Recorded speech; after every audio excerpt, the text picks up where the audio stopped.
Hi friends, Hindi to English translation video में एक बार फिर से आप सभी का स्वागत है।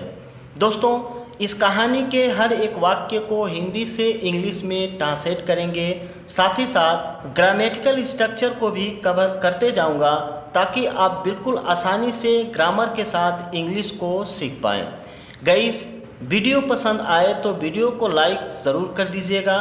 तो चलिए ट्रांसलेट करना शुरू करते हैं। एक बार एक गांव में एक बूढ़ा किसान रहता था। इस सेंटेंस को हम पास्ट इंडेफिनिट टेंस की तरह बनाएंगे क्योंकि ग्रामर हमें ये कहती है कि इस तरह के सेंटेंसेस को पास्ट इंडेफिनिट टेंस के सिंपल वाक्य की तरह बनाया जाता है। ठीक है, तो एक बार की इंग्लिश होती है वंस। वंस एक बार, या फिर आप लिख सकते हैं once upon a time. Once या वंस अपॉन अ टाइम दोनों तरीके से बोला जाता है। ठीक है, तो एक बार एक गांव में एक बूढ़ा किसान रहता था। इस सेंटेंस को हम दो तरीके से बना सकते हैं, एक तो देयर के साथ और दूसरा विदाउट देयर। तो पहले हम देयर के साथ बनाते हैं। ठीक है, comma there lived. Past indefinite में मुख्य क्रिया की सेकेंड फॉर्म का इस्तेमाल किया जाता है। ठीक है, तो there lived an old farmer. एक बूढ़ा किसान लिव्ड रहता था इन अ विलेज, एक गांव में। ये तो पहला तरीका हो गया। और दूसरा तरीका है, सबसे पहले हम इस सेंटेंस में सब्जेक्ट ढूंढेंगे। इस सेंटेंस में सब्जेक्ट क्या है? एक बूढ़ा किसान। N old farmer. एक बूढ़ा किसान लिव्ड रहता था इन अ विलेज। एक बूढ़ा किसान एक गांव में लिव्ड रहता था। तो दोनों तरीके से आप सेंटेंस को बना सकते हैं। ठीक है, आगे देखते हैं। उसके 5 बेटे थे। 5 बेटे थे यानी पास्ट में बताया गया है कि उसके 5 बेटे थे। और पास्ट में जब सब्जेक्ट के पास कुछ होने को बताया जाता है तो उस केस में हम हैड का इस्तेमाल करते हैं। यदि प्रेजेंट में है तो हैज़ या हैव का इस्तेमाल करते हैं सब्जेक्ट के अकॉर्डिंग, और यदि पास्ट में है तो हैड का इस्तेमाल करते हैं। ठीक है, तो ये पास्ट में है तो हम लिखेंगे he had 5 sons. He had 5 sons. एक से ज़्यादा बेटे हैं तो सन में यह जोड़ देंगे, प्लूरल फॉर्म में दिखाएंगे। ठीक है, तो ही हैड 5 सन्स। उसके 5 बेटे थे। वे बहुत ताकतवर और मेहनती थे। अब इस सेंटेंस को हम वाज या वर के साथ बनाएंगे। तो पहले देखते हैं कि हमारा सब्जेक्ट क्या है। सब्जेक्ट है वे। ये एक प्रोनाउन है जिसे हम थर्ड पर्सन का प्लूरल प्रोनाउन कहते हैं। तो दे के साथ हम लगाएंगे वर। तो दे वर, वे थे ताकतवर और मेहनती। ताकतवर को इंग्लिश में कहते हैं स्ट्रॉन्ग। वे मजबूत थे एंड मेहनती को इंग्लिश में कहा जाता है हार्ड वर्किंग। Hard working. तो दे वर स्ट्रॉन्ग एंड हार्ड वर्किंग। वे ताकतवर और मेहनती थे, परंतु वे हमेशा एक दूसरे से झगड़ते रहते थे। अब ध्यान दें, तो इस सेंटेंस को भी हम पास्ट इंडेफिनिट टेंस की तरह ही बनाएंगे। अगर ऑलवेज यानी हमेशा नहीं होता इस सेंटेंस में तो हम इस सेंटेंस को यूज्ड टू के साथ या फिर वुड के साथ बनाते, लेकिन हमेशा दिया है तो इस सेंटेंस को हम पास्ट इंडेफिनिट टेंस की तरह बनाएंगे। तो परंतु की इंग्लिश होती है बट। ये एक कंजक्शन है। बट वे हमेशा, दे ऑलवेज, ये एक एडवर्ब है। ऑलवेज मीन्स होता है हमेशा। बट दे ऑलवेज क्या करते थे, झगड़ते थे। झगड़ने की इंग्लिश होती है quarrel.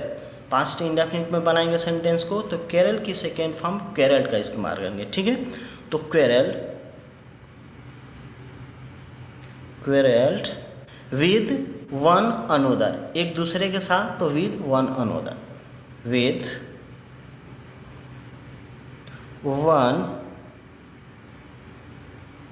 Another, but they always quarrelled with one another, लेकिन वे हमेशा विद वन अनोदर, एक दूसरे के साथ क्वेरल, झगड़ते थे, ठीक है। आगे देखते हैं। किसान अपने बेटों को एक दूसरे से झगड़ते देखकर बहुत दुखी रहता था या दुखी था। इस तरह से सेंटेंस बोले जाते हैं ना, तो इस सेंटेंस को हम वाज या वर के साथ बनाएंगे। जैसा सब्जेक्ट हमारा आएगा उस हिसाब से हेल्पिंग वर्ब यूज़ करेंगे। तो इस सेंटेंस में सब्जेक्ट है किसान, तो लिखेंगे हम द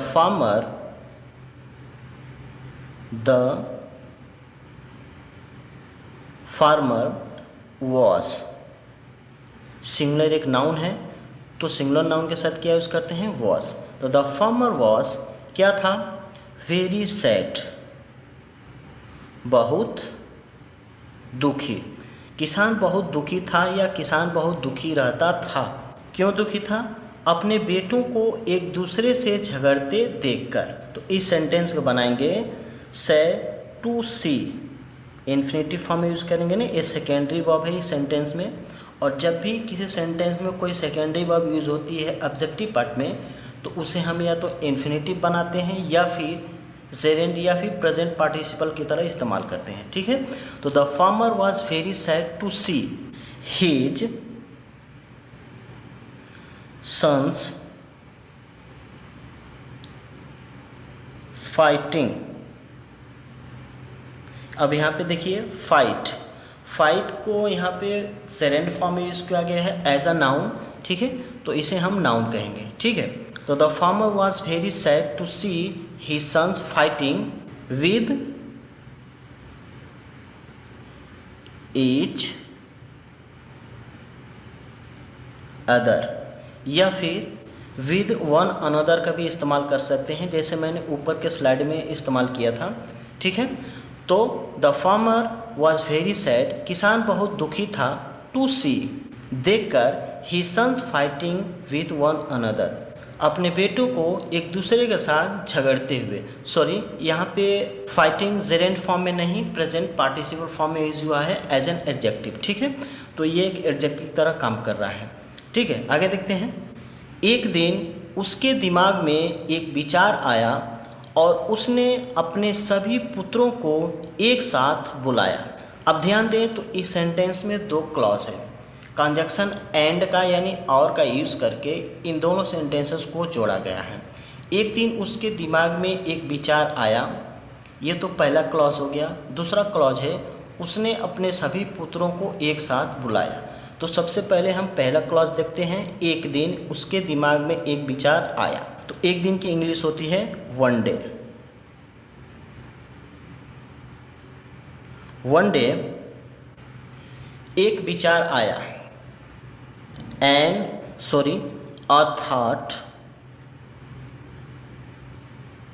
अ थॉट, ये सेंटेंस पास्ट इंडेफिनिट टेंस का सेंटेंस है।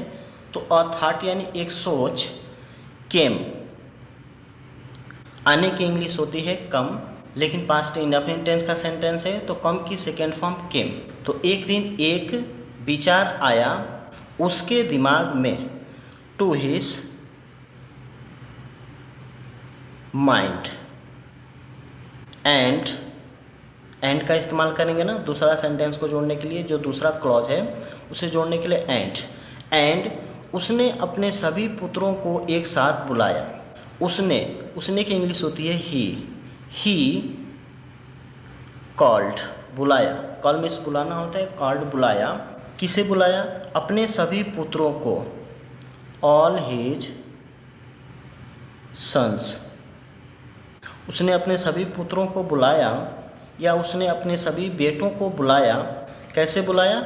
एक साथ। एक साथ की इंग्लिश होती है टुगेदर। तो one day a thought came to his mind, एक दिन एक विचार उसके दिमाग में केम आया। And he called all his sons together, और उसने अपने सभी पुत्रों को एक साथ कॉल्ड बुलाया।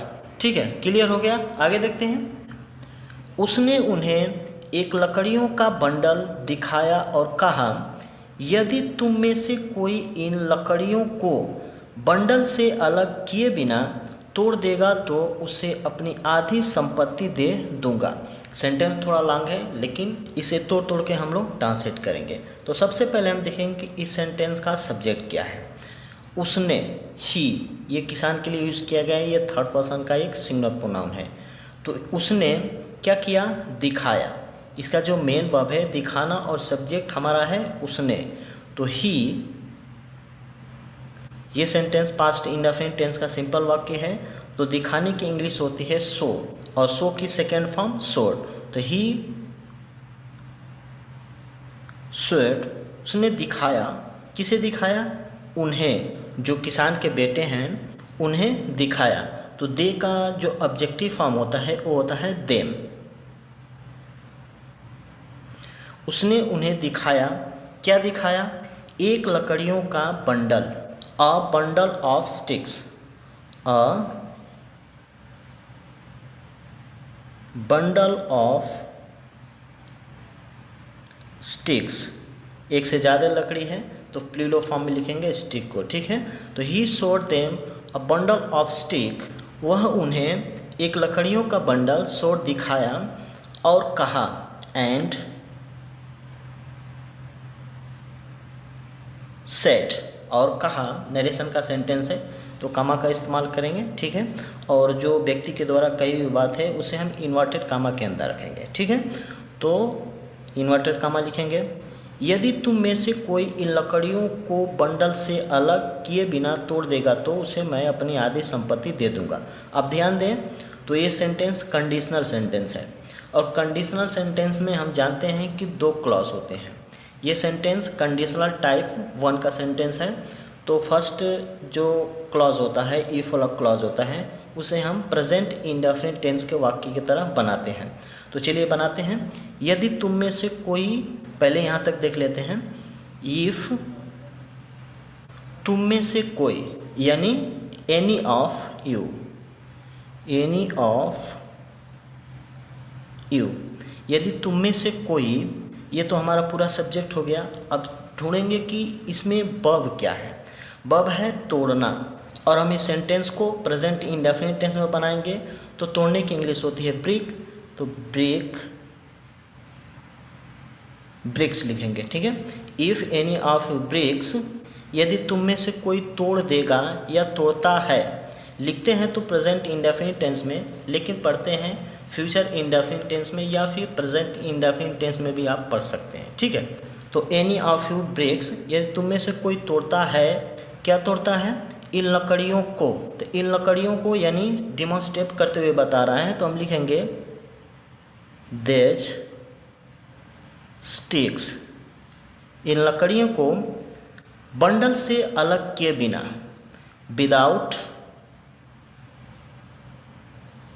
Separating, without separating. तो he showed them a bundle of sticks, उसने उन्हें एक लकड़ियों का गट्ठर शॉट दिखाया। एंड सेड, और कहा, if any of you breaks, यदि तुम में से कोई तोड़ देगा, दे स्टिक्स, इन लकड़ियों को, विदाउट सेपरेटिंग, बिना अलग किए हुए, तो कमा लिखेंगे, तो उसे अपनी आधी संपत्ति दे दूंगा। अब ध्यान दें, तो कंडीशनल टाइप 1 का जो सेकेंड क्लॉज होता है उसे हम फ्यूचर इंडेफिनिट टेंस में लिखते हैं। तो उसे अपनी आधा संपत्ति दे दूंगा, यहाँ पे आई होगा यानी मैं होगा। ठीक है, तो उसे मैं अपनी आधी संपत्ति दे दूंगा। इस सेंटेंस को हम बनाएंगे आई, उसके बाद हेल्पिंग वर्ब यूज़ करेंगे विल। आई विल गिव, किसे दे दूंगा, उसे, him, I will give him, क्या दे दूंगा, अपनी आधी संपत्ति, हाफ ऑफ माई वेल्थ, लिखेंगे हाफ ऑफ माई, सॉरी यहाँ पे इसे लिखेंगे वेल्थ, तो मैं उसे अपना आधा संपत्ति दे दूंगा या फिर मैं उसे अपने संपत्ति का आधा विल गिव दे दूंगा।